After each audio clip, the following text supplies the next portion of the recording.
Our next speaker has quite the resume. He's a drug addict, an alcoholic, who started smoking at 12 years old. By 19, he was already a father, and somehow still managed to barely graduate high school. Please welcome Rick Warner. Thank you, buddy. Thank you. That right is great. You did a good job. Thank you very much. Thank you. Hey, everybody. Thank you. Thank you for coming. This has been really something. You know, I'm one of the few people in the room that is not with Fusion, and I'm so self-centered that I think what really happened here was that James arranged this whole thing just to pitch me on Fusion. I think that's what's going on here. So, and I'm really giving it some thought, James. How am I already at 27 minutes and 30 seconds? How did that happen? Listen, from inspiration to implementation, how to do the things that you say you're going to do. You see, the reason I want to talk about this is that I don't do that. I just don't do it naturally. You heard my intro. I'm a quitter by nature. I'm like an Olympic gold quitter. Like, I quit better than the rest of you. If any of you think you're a good quitter, you're not as good at quitting as I am. And so I'm going to talk to you at the end here about how to actually do the things and to implement some of the things that you maybe have heard today. You know, I've been to a lot of these, and they always feel great. I get tons of dopamine, right? When I'm sitting there in the chair, writing stuff down. This is going to be great. This is going to be amazing. This is going to change my life. This is going to change my business. And then Monday comes, and the dopamine is worn off, and I got nothing left. So I want to talk about that transfer gap, right? The difference between learning and actually changing behavior, the thing that gets in the way. But before that, I want to share with you my greatest birthday. It was September 2nd, 2009. It's my 40th birthday. And I opened the mail that day for some reason, because I wasn't regular at opening the mail. And I got a letter that said, "Dear Mr. Warner, we've rescinded your line of credit." This was particularly bad because I was living on that line of credit since the crash happened in September 2008. I know that about half of you, when you raised your hands earlier, were in the business at that time. It was brutal. I had been in the business I got my license in 2004. I did my first deal January 2005. And by 2006, I was thinking I was a pretty big deal. And in fact, I bought $1 million house. We put down $400,000. Life was great. Now, the truth is I really couldn't afford that house. But at the time, you could just get a mortgage if you just breathed. You know what I mean? So apparently I could afford the house. And, but then I couldn't, as it turns out. But partially because the market went sideways. And like Michael was just talking about, I was in the order-taking business of 2005 and 6. I wasn't great at being in the real estate business. I sucked at lead generation. I basically just got by on a good market. And so here I am in 2009, having the worst year ever, having to deal with that question from my wife at the time, do I have any deals going? And now my line of credit's gone and I'm really broke. And not only am I broke, but I have a tax bill from when I was actually making money. And I've run up my credit cards, and I'm about to lose the house, and my $1 million house is now worth about $625,000, which means that if I sell it and I add in the commissions, I'm broke. I was mortified. How could I let myself get to this situation? Hate to keep doing this housekeeping, but can I have both of my slides? Because I'll only have one up here. I need to know what my next slides are coming up, because I have no idea what happens next in this story. I don't think it's bad, but all right. Well, let's just see. I don't even know. Let's see what the next slide is. Oh, here it is. No one was coming to save me. Yeah, that's true. That's what I discovered. Nobody was coming. All right, so where am I? Now we all have 2 slides. Okay, great. This is fun. 22 minutes left. All right, so November 17th.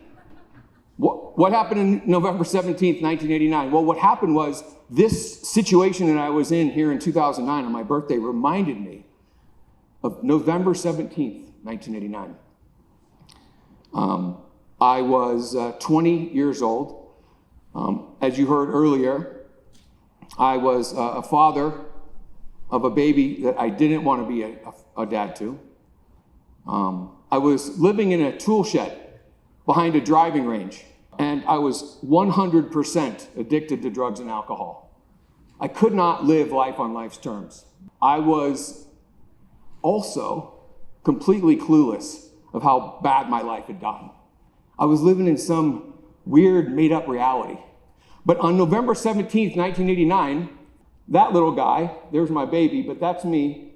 And I don't know if you can see the sadness, the fear. I mean, I was terrified. And then I almost OD'd that night.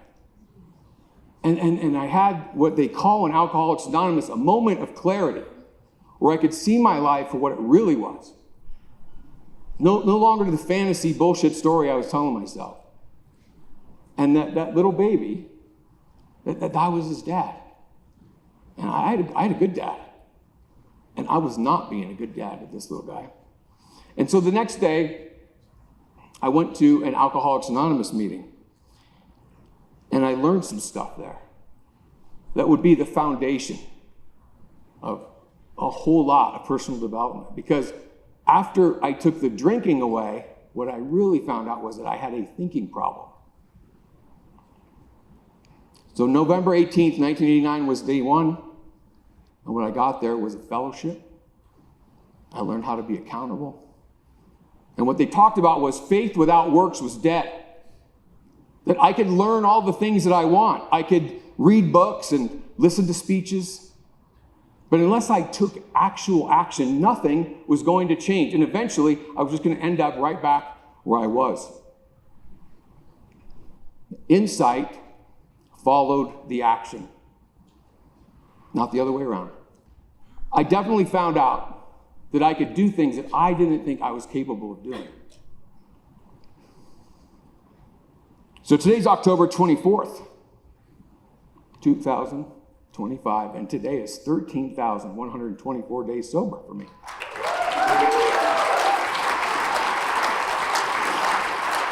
Thank you. So back at the house that I can't afford, nobody's coming for me.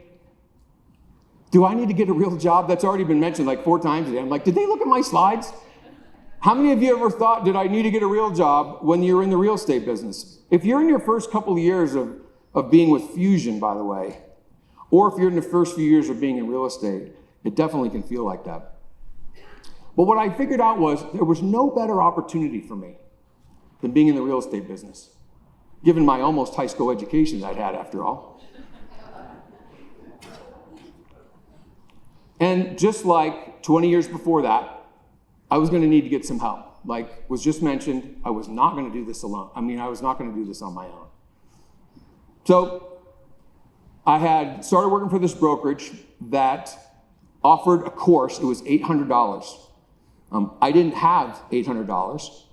As I mentioned, I was deeply in debt. So I borrowed $800 for this 8-week, 8-hour-a-day class. So this class, as I mentioned, it's 8 hours a day, every Monday for 8 weeks. Also, it was 100 miles away. It was no Zoom. This is 2010.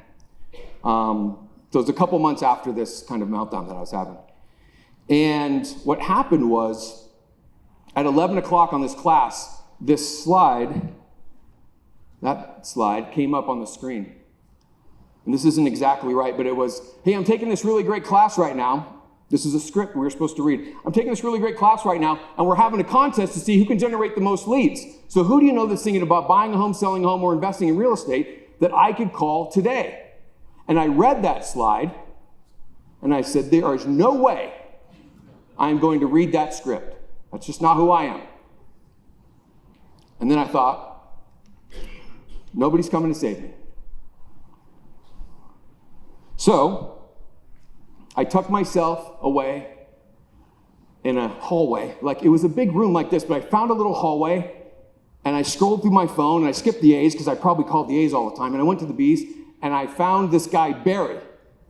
Dr. Barry Nemro, podiatrist. It's a Monday. He for sure won't pick up, because that's what I want. He picked up. Dang it. Oh, hey, Barry. I'm taking this really great class right now, and we're having a contest to see. You're having a contest, he says? Yeah, we're having a contest to see who can generate the most leads. Who do you know that's thinking about buying a home or selling a home or investing in real estate that I could call today? The paper's shaking, my heart's pounding out of my chest. I'm mortified. He says, oh, you know what? I was having dinner with my friend last night, and his son is thinking about buying his first house. Would that count for your contest? Yes, it would. He goes, so do you need his number and his name? Yeah, that'd be great. Okay, well, his name's Joe, and I'll have his number to you by the end of tonight. Will that be soon enough? I sold Joe this house. So, what's important, there's so much there, right? There's so much there. Now, I know that we're not here in the business of like necessarily making cold calls, and that wasn't a cold call, but it sure felt like a cold call because I didn't want to be that guy. Oh, I don't want to ask for business. I want you to just know that I need business and then magically give me business. That's really what I want. And actually, I'm that big of a deal, too, that you would know that I want the business, but I don't really need the business, but I really kind of do need the business. But if I ask you for business, then you think I need the business, and then that's a big mess. So we had to have that script call 20 times a day, 5 days a week for 800. So that's 800, right? Well, I didn't have 800 people to talk to. And so what that meant was that I just had to get in the habit of saying that script to kind of anybody I came across. And so across the street from the office was this pizza place. And I walked up to the counter. I'll have a pepperoni sausage, club soda. I'll do a salad. By the way, what's your name? Nancy. Hey, Nancy, listen, I'm taking this really great class right now. We're having a contest to see who can generate the most leads. Who do you know that's thinking about buying a home or investing in a home or selling or buying a home, selling a home, or investing in real estate that I could call today? Rafi? Yeah, there's a realtor here. Didn't you say you wanted to buy a house? I sold them a house. I sold Rafi a house. The pizza lady, I sold her a house. There was a contest at the beginning of the thing where they said, hey, anybody who wants to make this script call 100 times in one day, you get a special pin, little tiny pin. And I'm like, I don't know what idiot would do that, and I don't think that's physically possible. But then 3 weeks in, I had had so much success, I'm like, I'm going to try that 100 thing. And it took me 13 hours. I'm sorry. I think what happened was I turned 50 and I cry about everything, so I apologize. So, this is my friend Chris. He was my 100th call. We had the call at 9 o'clock at night. I had been I just messaging people. The only thing that counted was those words coming out of my mouth with a live person on the other end. Not a voicemail, not an email, not a Facebook message, but Chris called me. He was my 100th caller. And he goes, and by the way, I didn't get any leads that day. He said, Rick, I don't have anybody. But man, someday I'd like to buy a house. And when I do, I'll use you. And 4 years later, I sold him a house. This won't be surprising, but this is just part of my talk. I hung up that 100th call and I got emotional, which is boy talk for I cried. It's a good line. I thought that was a good line. So just like my experience in the steps, the insight followed the action. It didn't matter what somebody said from a stage. It didn't matter what I saw on YouTube. It didn't matter what book I read. What mattered was me taking the action even when it didn't make sense. Even when I didn't think I was that person that I could do that. I had to learn how to be comfortable outside of my comfort zone. I learned that from the coach that I got right after that class. Because after that, I'm like, wait a minute. Coaching is the difference for me. I need somebody that I'm accountable to. I need a mentor. I need somebody. Also in AA, this is what they had, right? There's a sponsor in AA. And growth only happens outside of the comfort zone. Never are you just like, everything feels good. Hey, I think I'm growing. No, that's not how it works. In fact, I would argue that the more it takes, the more pain, the more struggle, the more outside of your comfort zone it is, the bigger the bang for the buck. I don't know if you know this or not, but I have ADHD. I think they knew that, so they put 6 bottles of water up here. That's how I used to smoke cigarettes on cocaine, too. I'd have like 5 cigarettes going on. So I'm in the relationship creation, accumulation, and cultivation business. That's really all I need to do. I have other people to do all the other things. I know that one of the impressions I got from James before I came here was that there was some people, maybe in this room, that have some call reluctance. There's a couple of giggles, so I'm going to assume it's not you, it's the people you're laughing at. In fact, 95% of agents don't make outgoing lead gen calls on a regular basis. According to me, I just made that up. That's a stat I just made up. But I think it's about right, because I talk to a lot of agents. The myth of being a great salesperson, I think, is partly responsible for those non-outgoing calls. Because most of you in the room, if you follow the DISC profile, are like an I. You want to be liked. That's your main thing. I'm an I. I want to be liked right now. That's the self-centeredness part I was talking about. I want to look good. I want to make you laugh. I want to make a difference. Well, calling and selling somebody, this old idea of grinding it out, forcing people to do things, well, that's not likable at all. I don't want to be that guy. This is why I don't want to make those calls, right?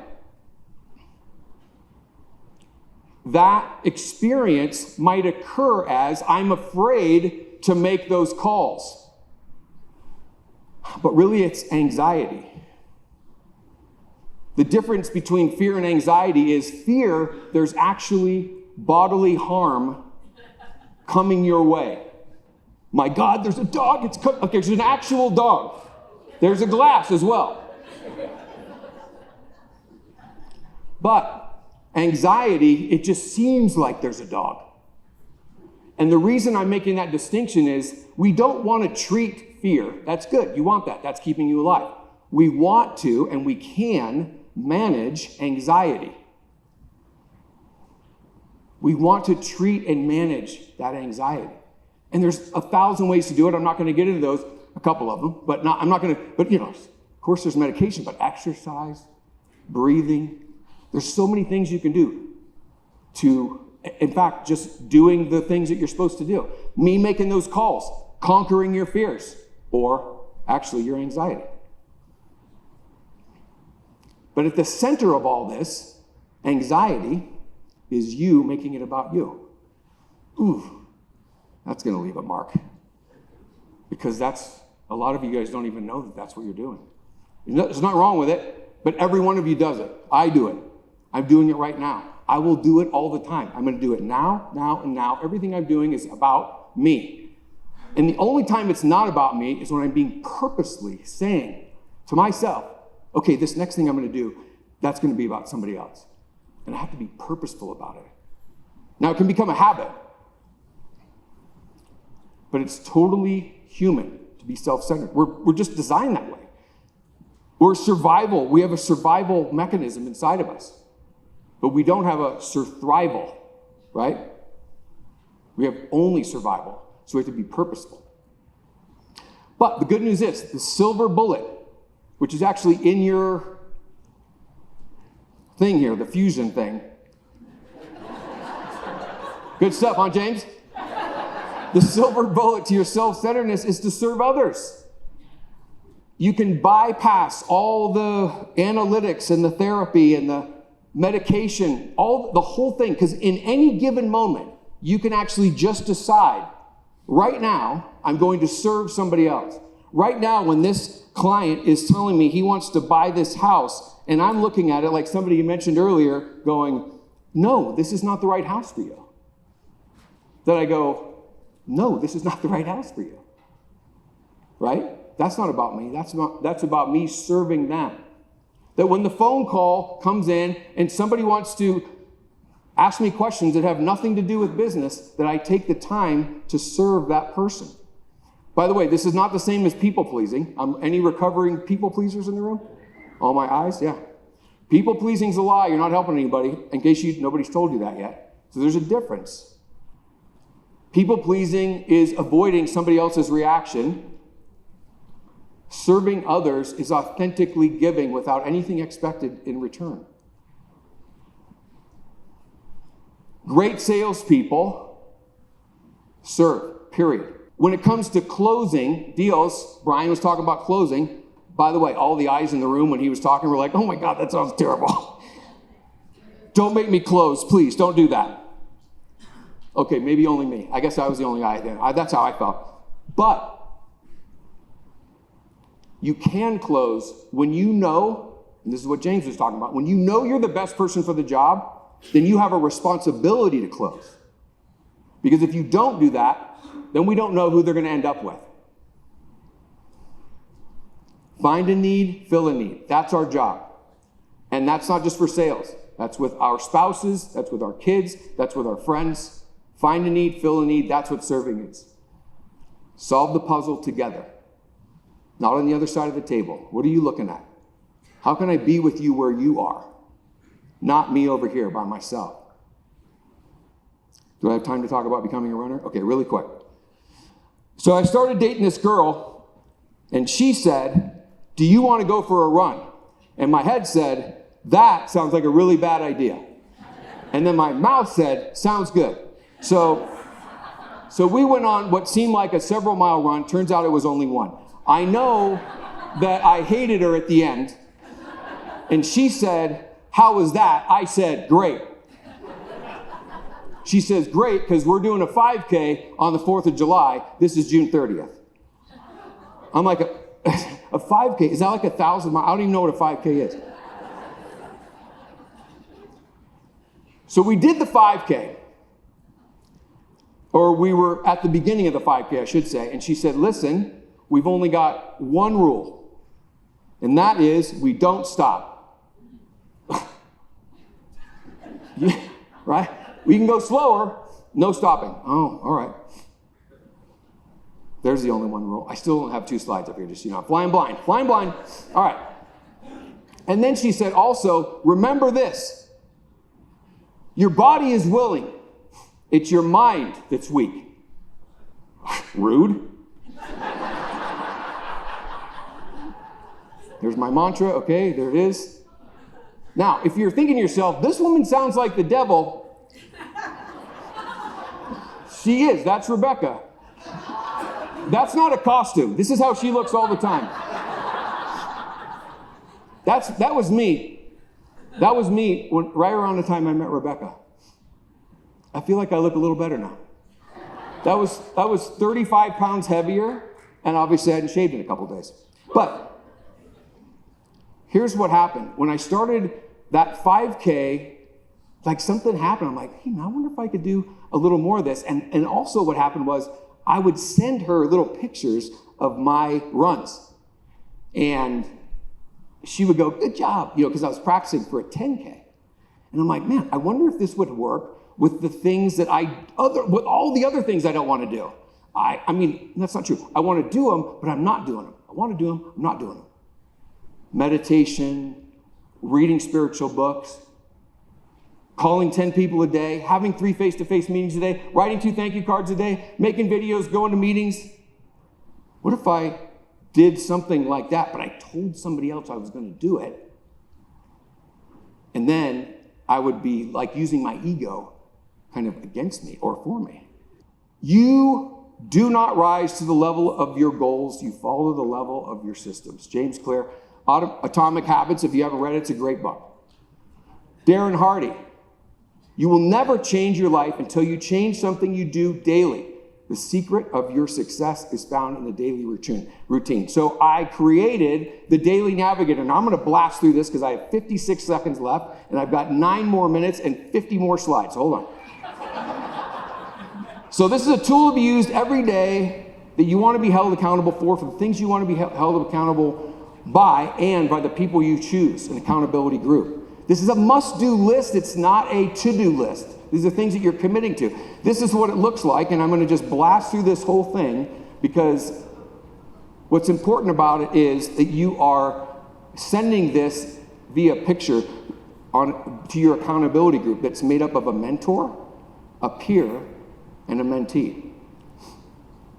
This is the formula. And this is what it looks like. So when I send it out in the morning, I check all these boxes because I've chosen that I'm going to do that. And now I've set my intentions for the day. And I send it out to my accountability group so that when I get distracted, or I get really distracted, or my feelings start to, get in the way of whatever direction I'm going to go, I go, wait a minute, I got that accountability group that I told I was going to do those most important things I was going to do. I stay on track.